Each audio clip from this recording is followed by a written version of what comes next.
Welcome to SVG-TV's news for Monday, February 12th, 2024. I'm Triska Campbell with the details. Legislation will soon be put in place to control consumption and sale of alcohol at funeral processions and in cemeteries across St. Vincent and the Grenadines. This is according to the Prime Minister, Dr. Sandals, who on radio this morning said this is one of the bills listed to be debated in Parliament next week. I'd given instructions, having discussed the matter with Cabinet, to do some regulations regarding the consumption of alcohol in funeral processions and also in the cemeteries when you have funerals, because there's a lot of disrespect. It is one thing for us to say we're celebrating the life of somebody who we're moving in a procession with. It's a terrible thing to see people drinking beer and rum while they're jumping up as though it's a carnival, you know. And you go inside of the churchyard and you see people with icebox selling alcoholic beverages and so on. I think we have to do something about this. It has gotten out of hand, and the legislators have to do something to bring some order to this celebratory but though solemn event. Prime Minister Gonsalves says issues relating to the penalties for guns and ammunition will also be dealt with in Parliament next week. And bill dealing with the housekeeping for recording in courtrooms, and to have that on a proper statutory footing, and to develop it and to make the courts more efficient. Then there are bills relating to, I'm hoping that this week here we can have dates set for the select committees regarding the offences for the change in the penalties for guns and ammunition, and also for certain sexual offences. I'm hoping they're working on a bill. I am hoping I'd know today, tomorrow, whether they've finished it. The seismic activity intensified around Jenny's submarine volcano on Friday, February 9th, raising concerns for the potential repercussions on SVG as well as Grenada and other neighboring islands has subsided. The University of the West Indies Seismic Research Center, UWISRC, says more than 3,000 seismic activities or tremors were recorded at earthquake monitoring stations in Grenada because of elevations in seismicity at the submarine volcano, which began on Friday, February 9th and ceased on Sunday, February 11th, 2024. Warning that activity levels can fluctuate, the UWI Seismic Research Center says it will continue to monitor the submarine volcano, noting that there are currently 4 fully functional seismic stations in north of Grenada monitoring Jenny on a 24-hour basis. The alert level for Jenny remains at yellow, which means that all marine interests should maintain the 1.5 kilometers exclusion zone. Earlier today, the Grenada National Disaster Management Agency says it was informed by the UWI Seismic Research Center that no new activity was recorded overnight, and it continues to monitor the situation and will provide updates accordingly. Meanwhile, in its 72-hour weather outlook, the SVG Meteorological Service says concentrations of Sahara dust continue to vary across our area, possibly thickening to moderate haze overnight and thinning out during Wednesday. You're being asked to remain on the alert.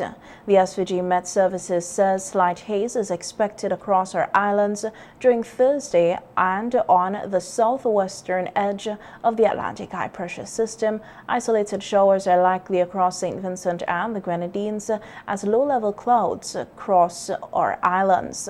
In terms of the marine conditions, the SVG Met Services says it could be moderate rough in open waters with swells ranging from 1.5 to 2 meters on the western coast and nearing 2.7 meters on the eastern coast. Small craft operators and sea bathers are asked to exercise caution for reduced poor visibility due to moderate Sahara dust haze across the area from tonight until late Wednesday. Additionally, the SVG Met Service says to be prepared for long-period northerly swells, which are likely along the western and eastern coast of SVG, with occasional breaking wave action or surf and rip currents. Sea conditions are expected to gradually become slight to moderate again by late Wednesday. The Argyle International Airport will, on Wednesday, February 14, 2024, mark 7 years of operation. On the WFM Issues at Hand program on Sunday, electrical engineer Josette Graves, who helped with the building of the airport, said the Argyle International Airport is seeing a gradual return to pre-COVID numbers in passenger arrivals, and that currently the Argyle International Airport employs about 335 persons. Speaking about the staff, it is important to note that in the aviation sector, training is a very important part of what we do. Our departments such as security, aviation security, and handling, ground handling, they are currently in training. They have to be up to date with recurring training to be able to work on the airlines. So we're happy about that. We're developing a staff and developing a people who are highly trained and skilled. We do have some work to do in the operational and technical areas where training is concerned, and that is something that we've been discussing at the board level and at management level to deal with some of the issues, some of the challenges that we have. So talking about the actual operation and movement of passenger and aircraft at the airport, we are seeing a gradual return to the pre-COVID passenger movement. In 2023, the total passenger movement at AIA, and this excludes the Grenadine flights, were about 225,000 persons moving through the airport. This is a remarkable 33% increase compared to 2022. And just 11% below the pre-COVID levels of 2019, which was our best year. And Grace, this is per week, per year? This is yearly figures. Yearly figures. Yes. And to put this in context, that in 2019, you had Liat airboat in and out of Argyle International.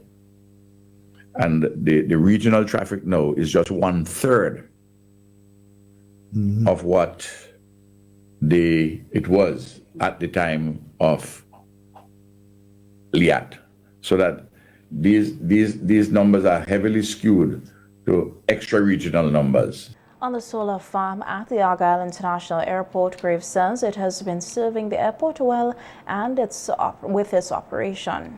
So in June 2018, we commissioned a 598 kilowatt solar farm with funding from the CARICOM Development Fund, from PACES under the Global Environmental Facility, GEF. We also had some funding from UNDP. And last year, we also expanded with another 500 kilowatts with funding from the Caribbean Development Bank. Currently, we have a 1.1 megawatt solar farm at the airport. Putting things into context a little bit, we are seeing, like in 2024, based on figures that we've collected over 2023, the projections show that we're going to be producing 72% of our consumption, which is huge. From solar? From solar. Okay. You know, there's the arrangement that we have to follow where we sell to Vinlec and then we're accredited. Yes. Yeah. The payment agreement. So we're optimistic as well about our airport being sustainable.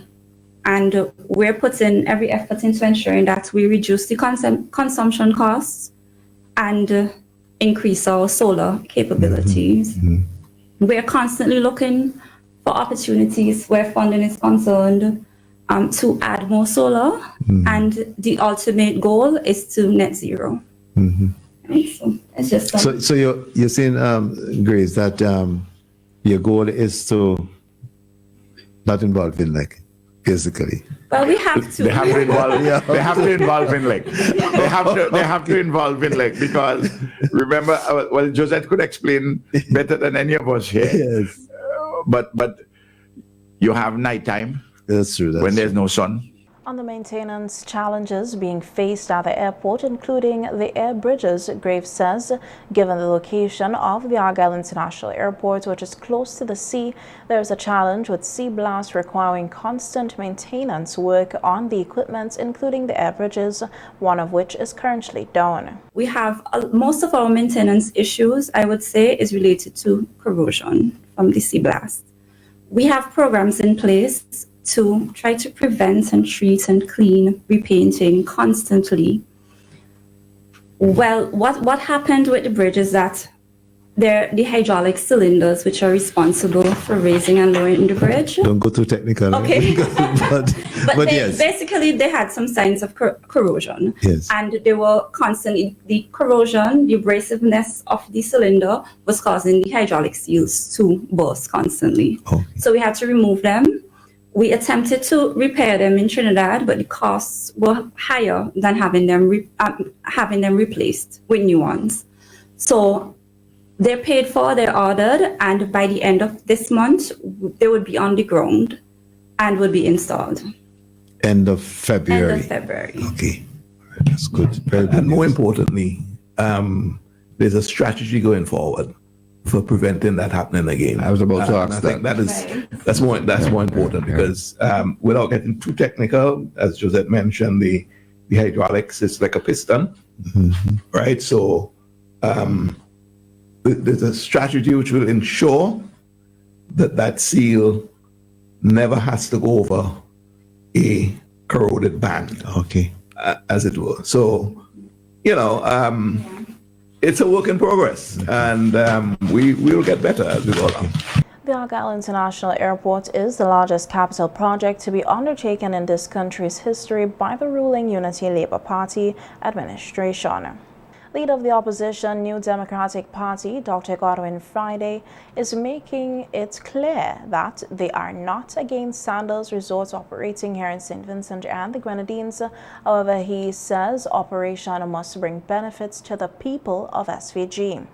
On radio today, Dr. Friday said the people of SVG are often being shortchanged by the government. Always being left to feel that somehow they are in the back of the bus, so to speak, that we are never capable, are able to develop ourselves or to benefit from the projects that are coming, or they say that are coming. And we will hear more about that as we go through the rest of this week, because it's important for us to highlight to the people that the reason why this country is in such terrible situation, why your lives are not getting better, is because they promise a lot of things and they simply don't deliver them. They will have the high profile thing. They will say they bring the airport, they're building a port in Kingstown. The high profile stuff. One or two big projects and think that this is what is transforming, has the capacity to transform lives in our country.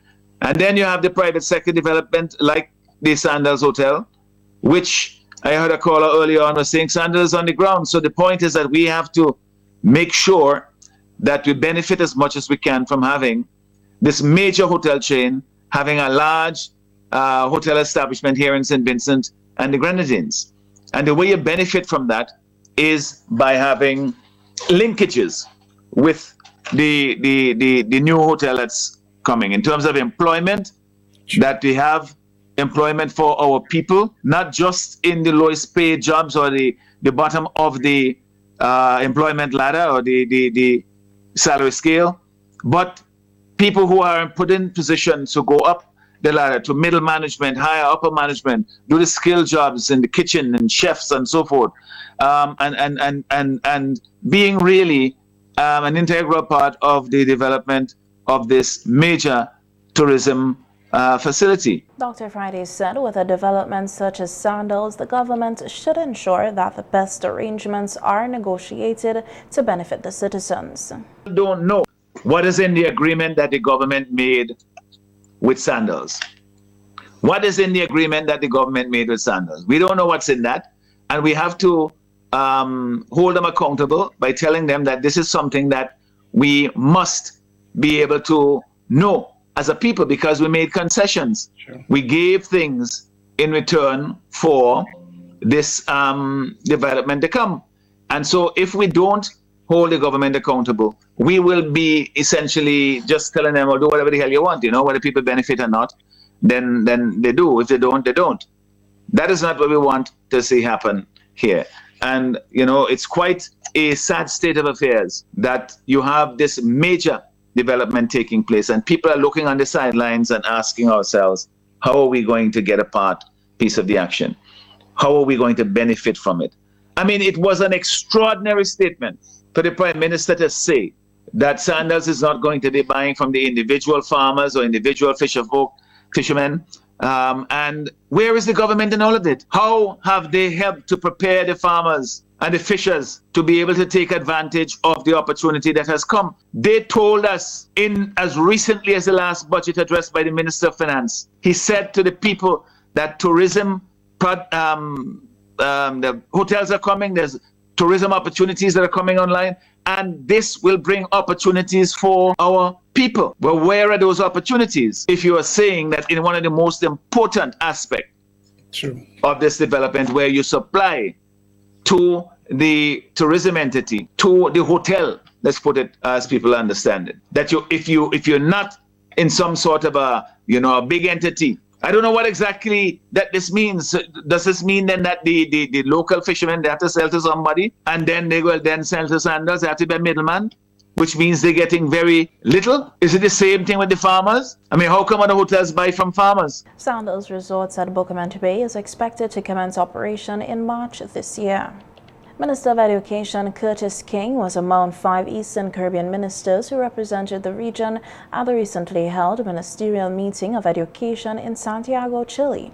Speaking on radio on Friday, Minister King said the focus of the meeting was on reactivation, recovery, and transformation of the education system in the sub-region. So some of the issues we focus on. One, we look at good practices that are taking place within the different countries, and it was useful discussion because we can learn from each other, and that was very important because, as I'm saying, the focus was on the reactivation, recovery, and transformation of our education system. So it was very useful to hear what are some of the activities being done in some of the countries.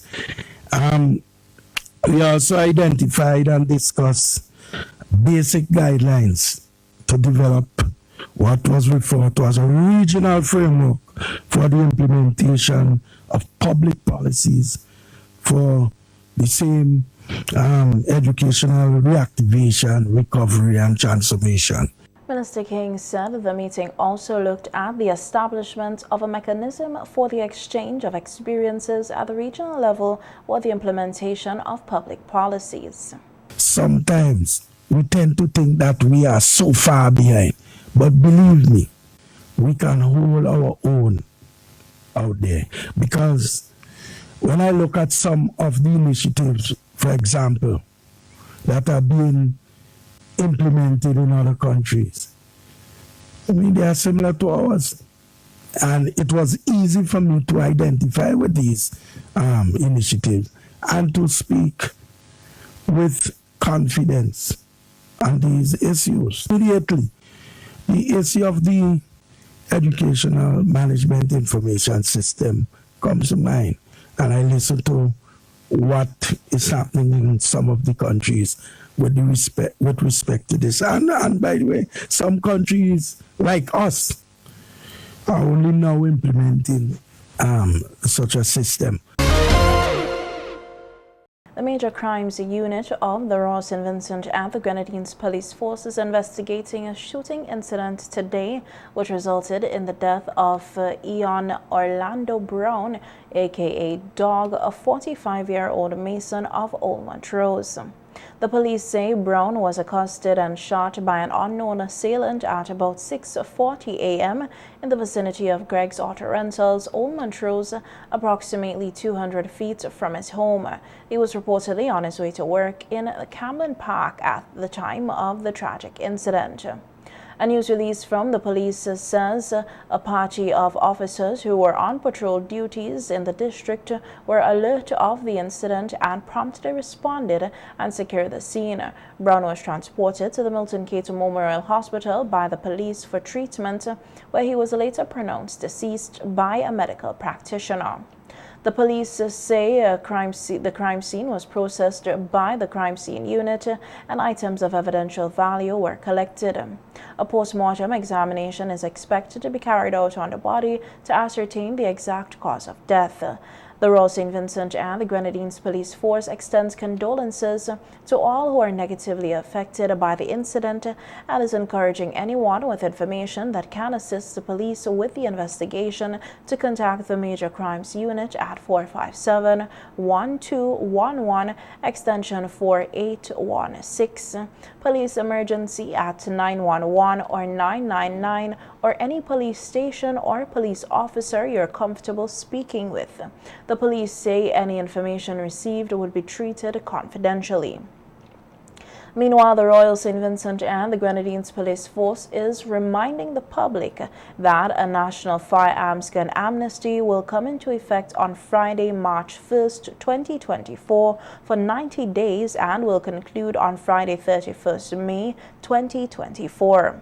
The RSVG Police Force says the objective of the amnesty is to enhance and improve community safety and security by reducing the ongoing threat of illegally held firearms and ammunition in the state, as well as reducing the likelihood of such firearms falling into the hands of criminals as a result of break-ins, theft, or accidental loss. According to the RSVG Police Force, the National Firearms Amnesty seeks to achieve this objective by allowing persons the opportunity to surrender their firearms and ammunition that they hold without the benefit of a license granted under Section 4.3 of the Firearms Act without fear of prosecution or contravention of the Firearms Act. The amnesty also extends to replica or imitation firearms, ammunition, and any parts of firearms. The Royal St. Vincent and the Grenadines Police Force and its partners are holding several town hall meetings and walkabouts in various communities to sensitize residents about the amnesty and other related issues. The RSVG Police Force is soliciting the cooperation of all concerned to help remove illegal firearms from the hands of criminals and from off the streets of St. Vincent and the Grenadines. A walkabout and gun amnesty town hall meeting will be held in Georgetown this Friday, February 15, 2024. A 22-year-old male of Rose Hall is in police custody, assisting with the investigation into an infanticide homicide that occurred at about 7 p.m. on Saturday, February 10, 2024 in Rose Hall. The investigation is being led by the Major Crimes Unit of the Royal St. Vincent and the Grenadines Police Force. According to the police, preliminary investigations revealed that the suspect stole a 1-year-old infant from her home and slashed her throat.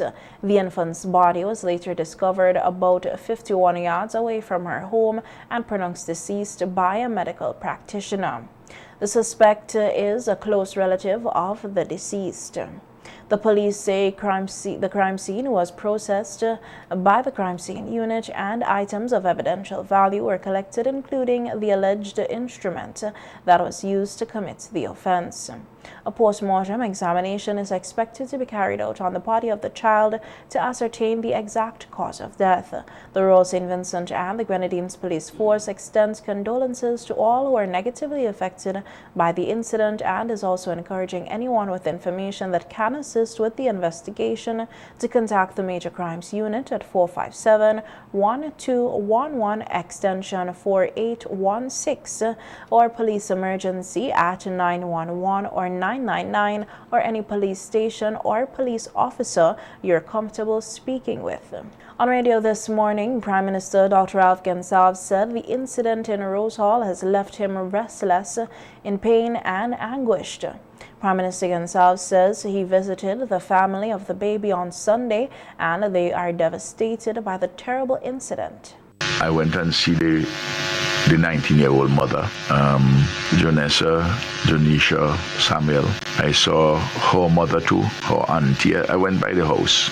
I was also taken in the area by the person who discovered the body. And I also went to see the grandmother, Kumsi, of the 22-year-old young man who is the person who is accused of committing this heinous crime.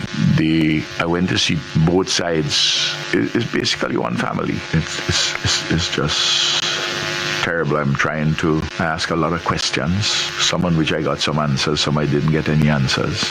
Some people just don't have answers about certain things, but we have to go a little deeper.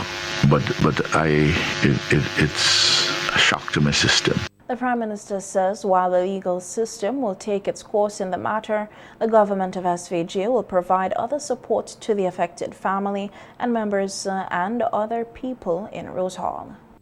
Because Kumsi is also in a condition of pain and anguish.